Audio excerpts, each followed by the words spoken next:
Recently, Chelsea ownership is under a major discussion, right? With a report that come yesterday saying that Toboli and Markwater are planning and considering of handing their own stake to Clearlink, right? Then if this happen, automatically it will give Clearlink a greater control in Chelsea. But for me, I'm not after who will take over. I'm not after the leadership. I'm not after the ownership. But what I want from Chelsea is a owner who will give Chelsea a clarity of their next 50 years.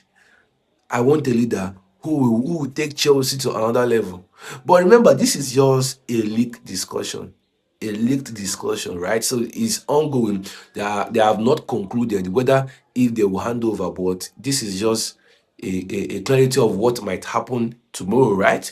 Then if Clearlink take over Chelsea tomorrow, one is that it will give him about 80 to 85% of control in Chelsea, because Chelsea is not owned by one person. Chelsea is not owned by one person, it's owned by several businessmen, right? So now Chelsea are now discussing, that's the owners in bodies are now discussing on handing over power to one person to control, right? Meaning that they will back off. And also, if Toboli and Watermark leaving Chelsea or submitting their own stake, it doesn't mean that the Chelsea is falling, but they want discussion to be carried out by one unified body, right? Then, if they hand over power to Clearlink, automatically it will bring a clear leadership, right? Where decisions will be made direct.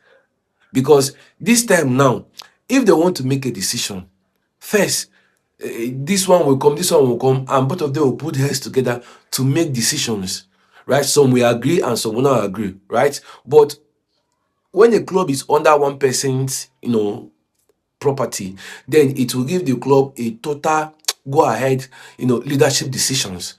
If he wants to do something, he will do it straight up, right? So this will help the club in decision making, a faster decision making, I swear, right? Then, secondly, is a chance of movement.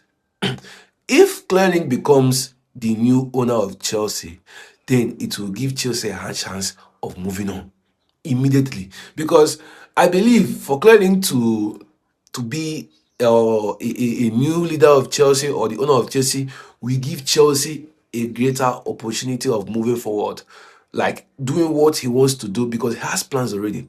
There are several plans that he wants to do, right? So if he becomes, the new owner of Chelsea, automatically can move forward to build stadium, to make decision. You understand what I mean?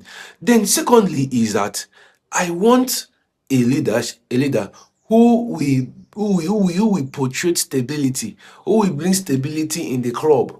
A leader who will bring Chelsea, who will tell Chelsea what Chelsea will become in the next, 50 years to come. And we want that leader who will come and make everything new in Chelsea, right? So I think I buy the idea of Krelink being the new owner of Chelsea with one condition: if he can make Chelsea a football club, not a business club. That is the truth. If he can do it this way, fine and good, we are good with that. So, Krelink coming in right now is another update that we should look after, look into, and pay our very attention to, because it might happen. It might happen.